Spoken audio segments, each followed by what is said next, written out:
A parada LGBTQIAPN+, de São Paulo em 2026 perdeu 60% do seu financiamento. O que desmascara o que a gente sempre falou sobre o Pink Money, que é as empresas que usam a bandeira LGBT quando isso dá lucro. E agora que há uma investida do Trump, dos conservadores, dos bolsonaristas, dos anti-woke da vida, aí de repente não é mais lucrativo usar a nossa bandeira. Mas isso também traz um outro debate mais de fundo, que é: por que surge a parada? De onde vem? Por que junho é o mês da luta LGBT? E tão importante quanto, qual caráter deve ter essa data pra gente? Junho é um mês do orgulho porque tem a ver com a data da luta de Stonewall, no dia 28 de junho de 1969. Stonewall era, ou é, porque ainda existe, mas já falamos disso, um bar em Nova York, que era um local de concentração de todos aqueles marginalizados da sociedade, os que não tinham nada a perder: drags, trans, travestis, pessoas expulsas de casa, imigrantes, etc. Era um inferninho, um gueto LGBT, num momento em que ser LGBT nos Estados Unidos era criminalizado em 49 dos 50 estados. E aconteciam coisas absurdas. Por exemplo, você era criminalizado por portar adereços do sexo oposto. Imagina, a repressão, a opressão era muito forte. Houve uma batida policial no bar Stonewall. As LGBTs que estavam no bar se organizaram para enfrentar essa batida da polícia. De início com moedas, enfrentando ali com o que tinham em suas mãos, e depois chegaram a formar barricadas. E as barricadas duraram 4 dias. Protagonistas desse episódio são duas trans muito importantes para o movimento LGBT, que é a Sylvia Rivera e a Marsha P. Johnson. Se você quer uma referência de luta LGBT classista, radicalizada, por fora da institucionalidade, procura essas duas referências, que são nomes que nós precisamos eternizar na história da luta LGBT. E então foram construídas barricadas por 4 dias, um enfrentamento muito forte. As LGBTs conseguiram deixar a marca de que não ia ter polícia, não ia ter opressão, não ia ter repressão, não ia ter violência, que ia dobrar o nosso direito a existir, o nosso direito a circular na cidade. Esse acontecimento de Stonewall não foi a primeira luta LGBT, mas foi uma luta muito importante. Foi, digamos, um divisor de águas. Justamente por isso que, em memória dessa luta, depois nós celebramos, nós cunhamos o mês do orgulho. E uma luta também no mês de junho, muito fundamental no Brasil, ocorreu no dia 13 de junho, ou seja, daqui 2 dias, nós vamos celebrar essa data, celebrar 46 anos dessa data. Então, dia 13 de junho de 1980, foi a primeira grande manifestação de homossexuais, que era como se chamava, o movimento homossexual. Inclusive, em Stonewall, nos 4 dias lá de luta, foi quando surgiu, se formou, se cristalizou as origens do que seria chamado de Gay Liberation Front, um movimento muito fundamental também para a luta das LGBTs. Mas veja, Frente de Liberação Gay, movimento homossexual, enfim.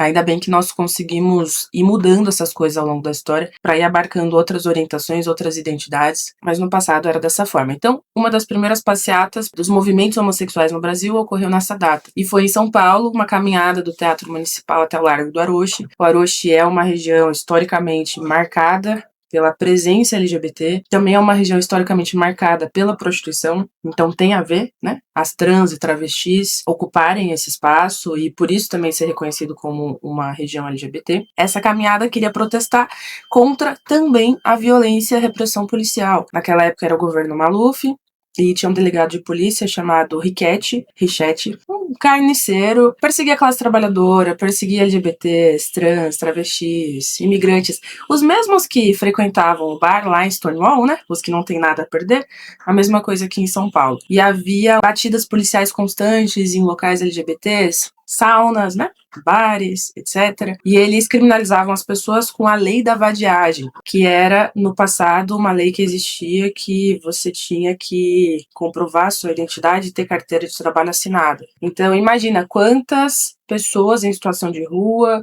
quantas trans, travestis, não é mesmo? Quantas pessoas negras não foram criminalizadas por conta dessa lei da vadiagem, porque nós sabemos que são as pessoas mais oprimidas da classe trabalhadora, aquelas que ficam fora da formalização do mercado de trabalho, quem tem menos carteira de trabalho assinada, não tenha dúvida. As trans negras, as travestis, a população das periferias. E a violência estava tão forte que houve uma noite que esse delegado organizou uma ronda policial e prendeu 1.500 pessoas, sendo 187 trans. Era uma situação de violência parecido, né, com que a situação na época em Nova York, aqui em São Paulo, enfim, não são as mesmas datas, mas são situações que tanto o marco que Stonewall representou para a luta LGBT, quanto essa primeira grande manifestação homossexual para a história do movimento LGBT do Brasil, são muito significativas e ambas marcadas por coisas que indicam a luta LGBT da classe trabalhadora, o que significa você ser LGBT marginalizado na sociedade, o que o capitalismo e as cidades capitalistas relegam para as LGBTs, que é você formar os seus guetos, os seus clubinhos, você frequentar os bares, as saunas,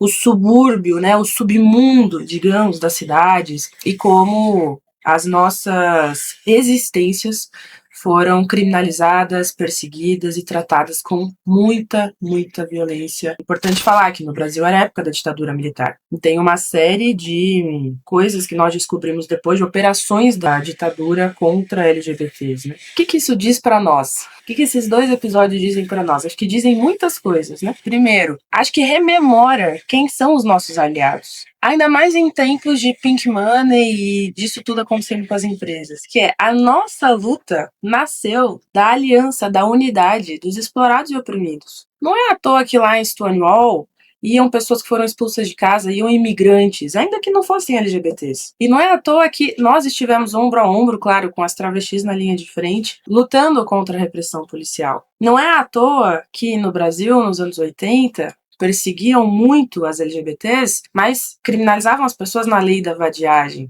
que é uma coisa anti-classe trabalhadora, os setores mais pauperizados da classe trabalhadora. Acho que isso traz para nós um entendimento de que a unidade mais forte e mais essencial que nós podemos construir é a daqueles explorados e oprimidos, das LGBTs, junto com todas as LGBTs, mas em especial junto com todos aqueles marginalizados, pauperizados, excluídos, os que não têm nada a perder da sociedade, né? Mas em segundo lugar, acho que também deixa para nós de lição o entendimento de que o capitalismo vai se utilizar do seu aparato de repressão para perseguir os dissidentes. Dissidentes de qual ordem? De todas.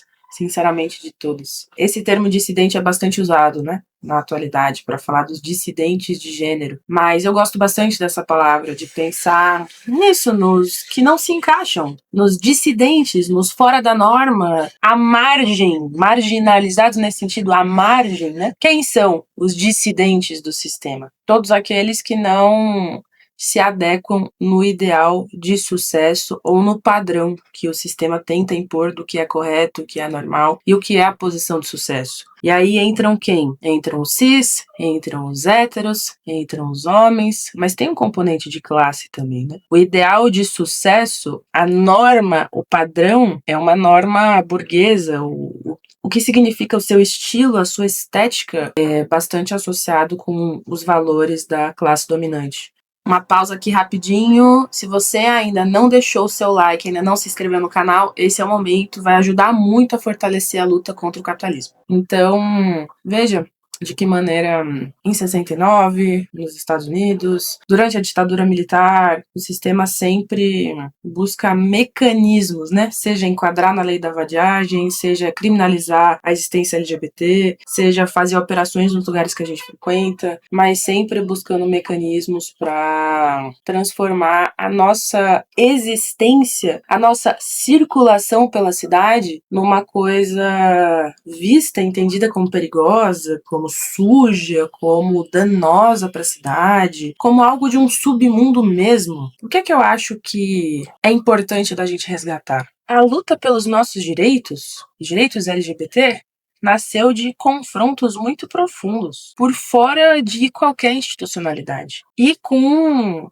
os mais oprimidos na linha de frente. Isso não é um detalhe. Quero dedicar esse vídeo em homenagem a um camarada do PSTU, que é o Wilson Honório, um nome fundamental, histórico para a luta LGBT, luta socialista, para o movimento negro do Brasil e do mundo, inclusive. E o Wilson sempre dizia que ele só vai poder dizer que é livre quando uma trans negra periférica sair na rua do jeito que for e puder gritar a plenos pulmões: eu sou livre. Então, não é um detalhe, não é mesmo? Que a gente tenha tido na linha de frente de Stonewall, Silvia Rivera, Marsha P. Johnson, que no Brasil, naquele momento, em uma noite, 1.500 pessoas presas, 187 trans travestis. As fotos, quando a gente vai ver também desses episódios no Brasil, sempre mostrando trans, travestis, drags, isso tem um componente muito profundo de classe, né? E de uma revolta que vai para além de uma luta pelo acesso ao consumo, de uma luta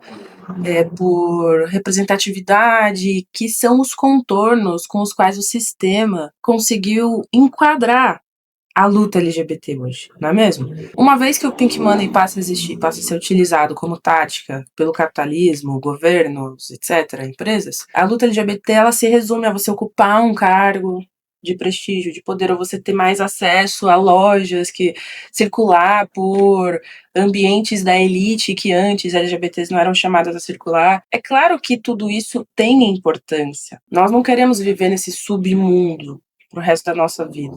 Mas se torna tudo um problema quando o sucesso da nossa luta ele passa a ser medido de forma equiparada aos valores da classe dominante. Então é circular por determinados espaços, é estar em posições de prestígio que te colocam para ali com os grandes patrões, os mandantes que pensam como vai funcionar o sistema capitalista. É você ocupar posições de prestígio e de poder que, na verdade, te colocam como uma das pessoas que vai gerir o sistema e não mais alguém que vai enfrentar o sistema, certo? E isso tem muito a nos dizer sobre o caráter que deveriam ter as paradas, as lutas, as marchas LGBTs hoje em dia. 2 grandes exemplos da mercantilização da luta LGBT hoje. O primeiro, Stonewall, o bar, que segue existindo e que hoje virou um lugar em que principalmente gays, brancos, com dinheiro circulam. E não era esse o público de Stonewall no passado. No entanto, isso se tornou um símbolo e hoje ir para Stonewall, estar em Stonewall, significa você estar num ambiente com essa composição social, mercantilizado. E outra coisa, as próprias paradas. As paradas que são as maiores manifestações LGBTs no Brasil e que, por isso, poderiam ser um dos principais acontecimentos de protesto e de revolta do ano, pela quantidade de pessoas que organizam e também pelo caráter afrontoso, né? Que não é apenas reunir muitas pessoas, mas é reunir pessoas que vão para afrontar e que vão destemidas, ousando ocupar as ruas. Se as paradas carregassem esse espírito de protesto, se as paradas, como já foi no passado, que a parada de São Paulo surgiu com um protesto de trabalhadores com a Kombi, se eu não me engano, do Sindicato das Costureiras, que foi quem emprestou para as LGBTs poderem levar uma caixa de som, uma coisa assim. Se as paradas retomassem este nosso histórico e o nosso passado, eu acho que elas teriam mais força. E eu acho que seria um meio, aí sim, efetivo da gente lutar contra o Pink Money, contra a mercantilização da nossa luta e contra o uso que o sistema faz mesmo de uma pauta que é tão importante, mas que o sistema nunca vai conseguir englobar. O capitalismo nunca vai resolver o problema. O preconceito contra as LGBTs. Não vou desenvolver isso aqui, mas um pilar fundamental sobre o qual se erige o capitalismo é a família monogâmica, hétero, e é importante que seja assim. Então o capitalismo nunca vai 100% abarcar a existência LGBT, a sexualidade, nossas identidades. Então precisa ser uma luta sempre de enfrentamento ao sistema, não como são as paradas. Dito isso, é claro que diante de um ataque de desinvestimento, diante da direita se organizando para boicotar a parada, para dizer que crianças não podem ir nas paradas, por exemplo, é claro que nós vamos defender a parada. Mas percebam, é importante fazer essa defesa também batalhando para resgatar um passado, um histórico e, sobretudo, um espírito de revolta, que significa a gente disputar as LGBTs para que entendam. Sim, lutar pelos nossos direitos hoje é ocupar as ruas, é celebrar, é festa também. Lutar por nossas vidas, as paradas, pode ser festa também. Mas é importante que a gente entenda que, para além da festa, ou antes da festa, ou junto com a festa, tem que estar imbuído de um espírito de radicalidade e enfrentamento ao sistema, e não de assimilação à institucionalidade. Então, para mim, o problema não é nem da festa das paradas, tá? O problema não é a celebração. Eu acho que nós temos muito que celebrar, e nós temos o direito de celebrar nossos corpos e o nosso amor, nossas identidades, nossas sexualidades. Para mim é que essa celebração tenha se tornado uma coisa completamente assimilada à institucionalidade vigente, ao sistema vigente, e que já não represente exatamente uma ameaça. Talvez representa uma ameaça a uma certa moralidade, né? A uma moralidade conservadora, mas não representa mais uma ameaça ao sistema de conjunto, à repressão policial, aos direitos de todos aqueles que não têm nada a perder, como foi no Brasil nos anos 80 e como foi em Stonewall em 69. Que nesse mês de junho a gente resgate essas memórias e essas histórias para disputar o movimento LGBT e não permitir que o capitalismo compre as nossas lutas para barrar o pink money e para impedir que os governos esvaziem essa pauta que é tão fundamental e que nasceu associada à luta da classe trabalhadora contra o sistema.